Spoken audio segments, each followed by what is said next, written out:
Welcome back to Aikido Fit Life. My name is Kevin. I'm your host. Today I have with me Aaron Dale of Mid-South Aikido in the Memphis, Tennessee area. And he's going to be introducing the program that we're working on today. So my name is Aaron Dale. I'm the chief instructor at Mid-South Aikido in Memphis, Tennessee. Kevin apparently had a request for some biting techniques, defenses against biting, and it just so happens that I have developed a course for medical personnel specifically for defending themselves in a situation just like this. So that I can put the link below in the description, how would someone get in touch with you in order to take this program? Well, the Deter program is a CME certified course through Challenger Corporation. Challenger Corporation is a company that offers online training tools for medical professionals. And they have the largest library of video course material for the medical industry. When I was approached by them, the whole reason for developing it is something that we could implement into hospitals and things like that. So if someone wanted to, let's say, learn the Deter course or set up a seminar or become certified in the Deter system, they can contact Challenger Corporation in Memphis, Tennessee. Okay, and I'll put that link in the description below. Click on that to find your way to the Deter program and Aaron Dale. And so today we're going to go over the basic defenses as they relate to Aikido, not necessarily the whole system, but just what portions of Aikido can be used defending against someone who's trying to bite you. Okay, so first, when you're talking about dealing with someone that's biting you, we have to define what exactly we're trying to accomplish. Okay? Are we trying to escape and survive this type of attack, or are we trying to control and restrain this person that's biting us? So the first one, escape, would be just what a civilian would do. If someone's trying to attack me, the easiest way for me to protect myself is to gain distance from that person, just like any other weapon. Knife, gun, fist, if I'm far enough away, it won't hurt me. Okay, so escaping is always the first option if you don't have to be there to restrain someone. But if you're in some sort of situation where you're required to restrain someone that's biting, medical personnel, where this got developed for, law enforcement and military, a lot of times they have to restrain people. Teachers will have to restrain someone that's maybe biting, a child, or even a parent. You know, sometimes when you have a small child that's biting you, you're going to need some kind of technique to minimize the damage and safely get away without really inflicting too much harm on the subject in question. Okay, so as I said, distance management is the primary thing, or the first thing we're going to have to do. So you're going to have to do either three things. Either we're going to have to create distance between us and the attacker. We're going to have to maintain the distance between us and the attacker. If we're in a confined space, I want to keep them away. Or if I have to restrain them, we're going to have to close the distance. And so I have to decide which of these three things I'm going to accomplish first. So first we're just going to talk about creating distance, which is pretty straightforward. So Kevin's going to back up a little bit, and I'm just going to move kind of like a magnet. As he comes forward, I go backwards. It's pretty straightforward. But there's a point where he can run forward faster than I can go backwards, and I can't see where I'm going. So if I have to escape, the best thing to do was, as he attacks, I turn and run. I turn and run. Okay? The good thing is I'm going to be able to create as much distance as possible, as quickly as possible, because that's the way I'm designed to move. I'm not designed to move backwards very easily. The second thing is I can see where I'm going and I can find the exits quickly. The problem with running and creating distance immediately is that if I turn and run and he catches me, none of my defensive weapons can be engaged now. And I'm going to have to turn and fight my way to face him in order to get my weapons engaged. And so whether I run or stay, each part of it has strengths and weaknesses. Okay? So maintaining distance, the second part, would be if I'm in a confined space with this man and I have to stay away from him because I don't want him to bite me or grab me in any way, really. And so instead of turning and running, I will turn and face him, and I will use my hands as shields. And as he comes in, I'm going to try and create some kind of distance. I don't have to do anything specific with my hands. I'm just trying to keep him away. All right? So I'm not using a lot of hand techniques. Your hands will naturally find what they need to do. The main thing is I don't want him to be able to encircle and grab me, and I want to kind of turn his weapons away from me. If I can turn my attacker's weapons away from me like this, he cannot bite me. He cannot bite me. And if that's the main thing, if we're talking about a biter, that's the main thing. So standing behind him and holding his arm in between me and him can be the first line of defense when you're talking about maintaining distance. The third part would be if I have to restrain this person or I know I can't get away, and it's only a matter of time before they actually catch me, then I will probably want to initiate the contact and close the distance before they're ready to do it. In that case, what I would have to do is I would have to control the hands in some way, maybe move them to the side and enter, maybe lift them up and enter. Either way, I'm going to have to deal with his hands as I come in, because I don't want to close the distance and then he catches me and then we're fighting again, especially not if he wants to bite me and now I'm caught, because then I have to fight away from that. Okay? So first thing is distance management. That's going to be your primary tool in beginning to control this type of situation. Okay, so we went over distance management. Now we have to deal with the eventuality that he's actually caught me and he's got a hold of me. Again, even in close quarters, I can maintain some kind of distance and maintain some kind of, and be in some kind of safe space in relation to their attacks. And so we'll start with the most basic ones. We're really good at these in Aikido. But what I want to emphasize is that I don't want him to have a hold of me, right? And the more he has contact, the longer he has contact on me, the worse it's going to be. So we can start with the basic wrist grabs.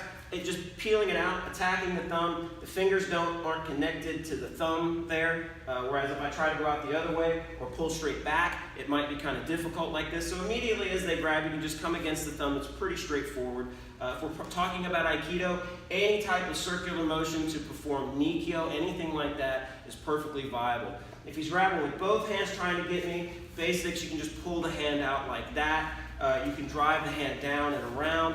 Just the basic stuff that is currently practiced in Aikido, just to get your hands loose. If he's grabbing a hold of my hands, he's probably fixating on it, and in the context of this attack, that's probably what he's going to bite. And so me getting my hand out of his grip as soon as possible is probably going to be the best course of action, and that's pretty straightforward. Every self-defense system has a way to deal with basic wrist grabs, and so that's going to be where we start. Okay, but now we're going to move into what if he's stronger than me? What if he's overpowering me? What if I can't get my hand free? Now we're going to start to work on that. So we'll just go ahead and say two-hand grab, right? And what he's going to try and do is he's going to try and grab my hand. He's going to try and bring it up to his teeth and bite me, right? That's what he's trying to do, is he wants to take a chunk out of me. So again, distance management is the key here. And so what I have to do is I have to create distance between his teeth and my hand. That's going to be the most important thing. So the first thing we're going to do is we're just going to kind of press my hand against his chest and neck. I don't want to get on his face right now, because then he's going to be biting me. So this is going to kind of get under his chin, under his jaw, on his neck. I'm creating distance. My arm is extended. As I do this, I'm just going to pop my hand out. So here, I can't get my hand loose. He tries to bite. I push, and I just, almost like a bow and arrow, I'm just going to draw my hand out. I don't want to fight and resist too much. I only want to use whatever effort it takes to pull my hand free. Right? A lot of people will struggle and struggle and struggle and try and throw this person off when they're grabbed and waste all of their energy and actually not accomplish anything. So once they grab, apply pressure immediately to the neck if you can't get your hand free, and pull it out like it's a bow and arrow. Make sure not to put your hands in front of their face, or they might bite you. Okay, so now we're going to go on to that bow and arrow style technique again. So Kevin has grabbed me, and I'm trying to gain distance. But the problem I'm having is, again, he's a lot stronger than I am. And so I can't get my hand free, and I can't generate enough force to really separate it out. So what I'm going to have to do is I'm going to have to cheat a little bit to get my hand out. So on the human body, on the head, there's several pressure points that can help you manipulate this person's body. The first one is directly under the earlobe where it meets the jaw. If you press inwards towards the center of the skull, inside their skull, it will turn their face and turn their head to the side. Okay? They will naturally turn away from that. It's very uncomfortable. Okay, the second one is going to be kind of in the tear duct right there. Not in the eye, but right along the rim of the eye socket. Again, I'm going to press in at a 45 towards the center of the skull, and it will turn his head in a similar manner. The one in the tear duct I can apply with this hand, turning it that way, or reach around with this and apply it this way. Again, you want to make sure that you don't have your hands and fingers in this man's mouth. But if I have to apply this pressure to get him off, then I may have to do that as well. There's a third one that we can use that is pretty dangerous because, again, it's around the eyes, but it's just about midway up the eye socket. If you feel right there in the bone, there's a divot right there in the skull. And if you press on that, it will force their head back. Again, none of these are necessarily dangerous or damaging to the person, but they can be quite effective in maneuvering their body around against their will. Okay, so we're stepping it up in intensity.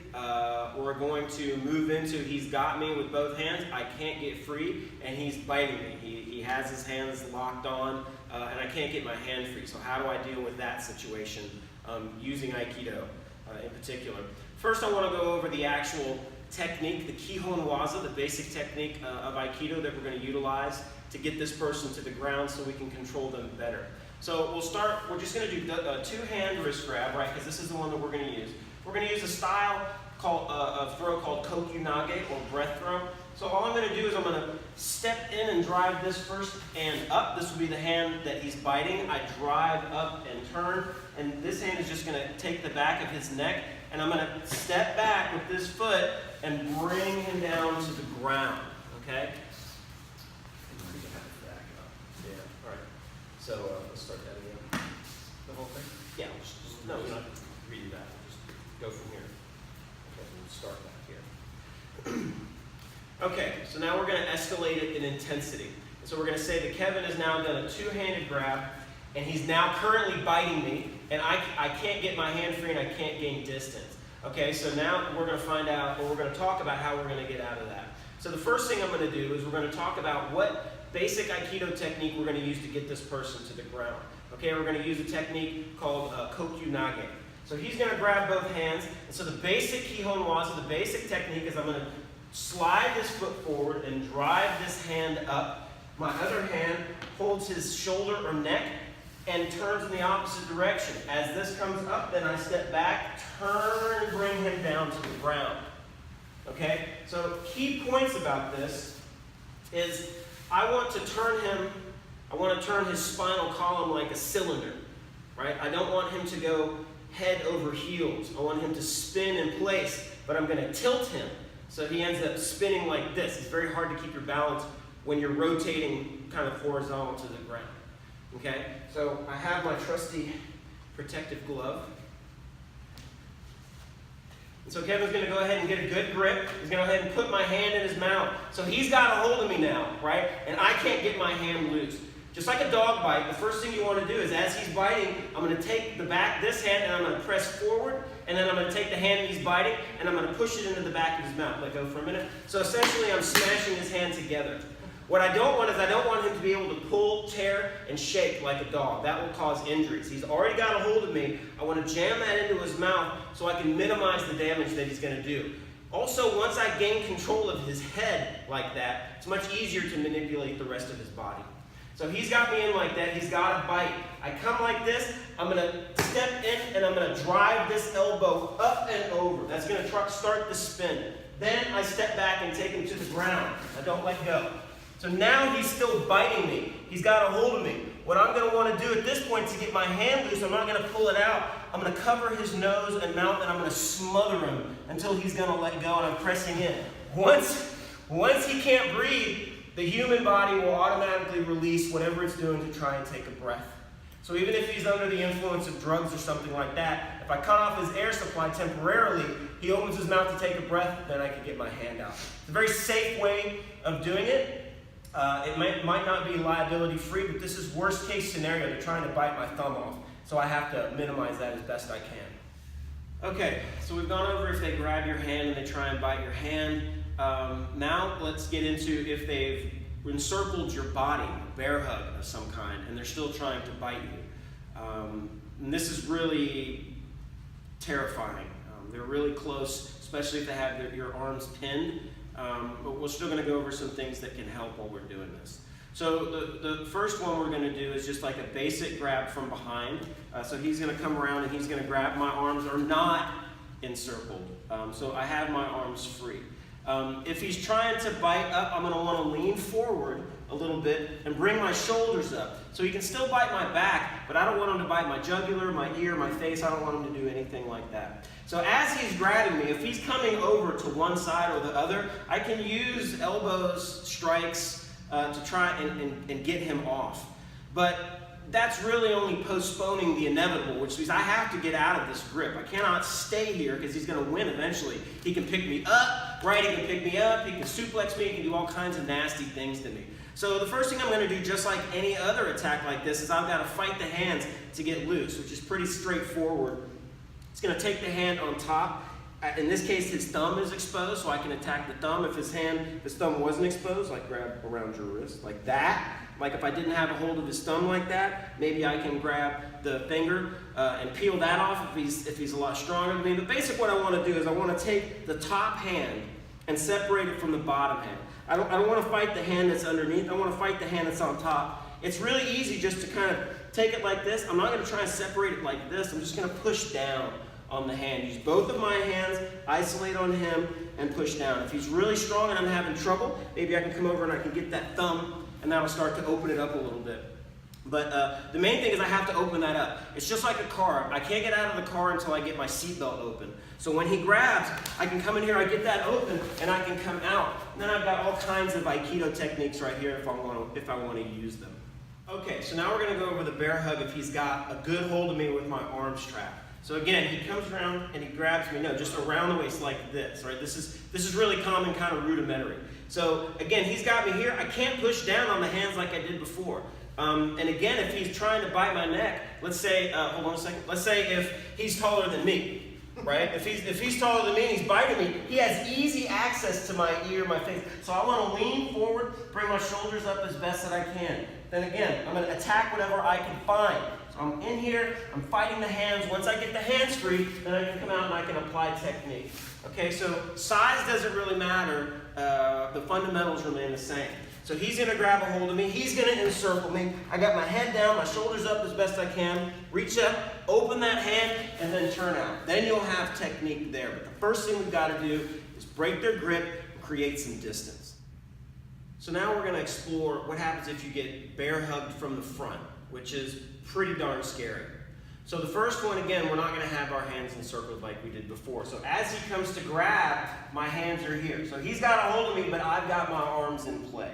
So the first thing that I'm going to want to do is, again, I want to create some distance. So I'm going to start to extend my arms the best I can. But if he's really strong, right, if he's really strong, I might have difficulty just pressing out with my arms, because it's going to be a contest between how hard I can extend my arms and how good of a grip he has on me. So what we're going to do is we're going to make it a little bit easier. So I've got my arms trapped. He comes in and he encircles me. What I'm going to do is I'm going to use my fists. I don't want to open my hands, first of all, because they're right in his face. So if he's going to bite me, I'd rather he bite my fist. Next thing I'm going to do is I'm going to put my fists under his jaw and drive straight forward through. Very similar to a motion like this, but I have my fingers enclosed into a fist to use kind of as a battering ram. Now, when he grabs, I might have my hands trapped to one side. It doesn't really matter. Both hands still push under the jaw towards the face. So I can have my hands in the center, in which case I come up on the jaw. I can have my arms to one side or the other, in which case I kind of push against the neck. But the key is that when he grabs me, I keep my hands low and under his chin so I can manipulate his jaw and chin to break the grip. He's not going to be able to hang on if I'm pushing hard against his jaw like that. So another little trick in this particular position where I'm trapped in like this and he's hugging me in and trying to get to me. The fists, as he's doing this, let's say if I can't get loose, even with my arms in, I got a little bit of distance. So if he's trying to bite me here, I can just kind of hold out for a minute locked in like this. He's not going to really be able to get my hands, fingers, or anything like that. Eventually he'll have to let go, or maybe I can come in and perform some kind of technique. Now we're into really the the most frightening, scariest, and most dangerous technique of all the biting techniques as far as from a standing position. So now he's got me in a bear hug, but my arms are pinned by my side. And he's right on me. And literally, he's trying to bite my face off, and I can't get my hands free to do anything. So I can lean back like this, but again, that's just postponing the inevitable. Now, the only thing I have to strike with, other than my knees into the groin, is my head. A headbutt is appropriate in this instant. I can hit him with my head and drive down, but I don't want to just hit back and forth, I might knock myself unconscious. We're going to do this slow so I don't break his teeth or my face. So as I headbutt, I drive my head down and in. So don't relax. So I'm trying to get my forehead onto his face, away from the parts that'll kill me. Right? If he's already in there, I'm going to try and put my front of my skull, into his teeth, again to minimize damage. Similar, I don't want my fingers in his mouth, I'd rather have my fist. I don't want my face in his mouth, I'd rather have my head. So we're going to try that. If you can get a headbutt to get him to move his head back and you can get your head down, that's good. So he's got me here, I've headbutted, now I'm driving in. Now here, I'm going to use my hands and I'm going to push his hips down and away. Again, same kind of motion, but this time I'm pushing down. In Aikido, we have a motion that's like this, and this is very similar to what I'm going to be doing. And I want to push with my hands. First of all, the fingers might get in the way. It might get caught. Second of all, when I lift my hand up, my arm is shorter. But when I make a fist and extend it, my arm is a little bit longer. So I'm able to really dig those in and extend as far as possible. Another thing is these knuckles you want to hit on the pubic points right out either side of the groin and the inside of the legs. It will really cause the hips to kind of go back. It's very uncomfortable. Right, so he's got a hold of me. Boom, and we get my head down. If I can, get my fists in, drive away. Now from here, I can duck under and get out, which is going to be the best thing. I don't want to back away. He's got a hold of me. I don't want to try and back away because he goes forward better than I go backwards. So what I have to do is he's got a hold of me, head down, push away, is come under one of these arms. Then start to create distance again. I want to thank Aaron Dale of Mid-South Aikido for doing this video for us today with the Deter program. Thanks for coming out. Anytime, Kevin. I hope that you enjoyed this video. I hope it helps you. Please subscribe to Aiki Fit Life and tell all of your friends to subscribe. Have a nice day.